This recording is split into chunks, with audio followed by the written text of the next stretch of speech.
Depression. More than 300 million people of all ages suffer from it.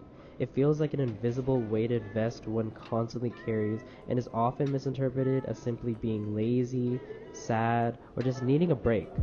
However, it's a serious mental disorder someone right next to us can be suffering from, with signs many of us may overlook. Depression has been found to greatly affect the Filipino community, but due to cultural influences, the conversation surrounding Filipinos and depression is often met with skepticism or silence. But here are the facts. A recent study shows that about 99% of Filipino Americans go through racism and discrimination that lead to depression, stress, anxiety, low self-esteem, and more. According to Centers for Disease Control and Prevention, 13.6% of young Filipino American women suffer from depression and are prone to thinking of committing suicide compared to other Asian minorities. Depression is much more common in the Filipino community than in any other Asian ethnic group. Prevalence rate of depression in Filipino Americans is 34.4%, twice as much as that of Chinese Americans. Filipino Americans have a lower prevalence for antidepressants compared to non-Latino whites.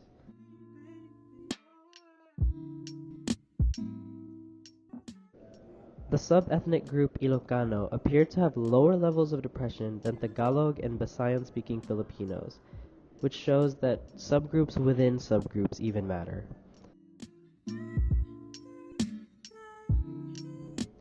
Reasons for development of depression include poverty, separation from family, and cultural adjustments.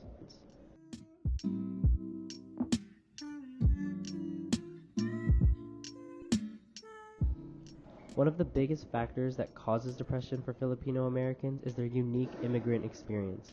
The Philippines were colonized by Spain and America before becoming independent, contributing to the Filipino struggles of identity. High level of colonial mentality and the loss of kapwa, the Filipino philosophy of connectedness, leads to low life satisfaction and oftentimes the depression of Filipino Americans. However, the most important fact to know is that there are so many resources for those going through depression or for those you know who are going through depression. There are depression hotlines, suicide prevention hotlines nationally and locally, and there are numerous local support groups that you can find on your local websites. Also, websites such as makeitokay.org are great tools to educate yourself about mental illnesses such as depression, and also enables you to know how to discuss such topics, what to say and what not to say. Overall, educating yourself, reducing the stigma around mental illness by having these conversations are great ways to help those you know and for yourself in order to get through depression. It's possible, and you are not alone.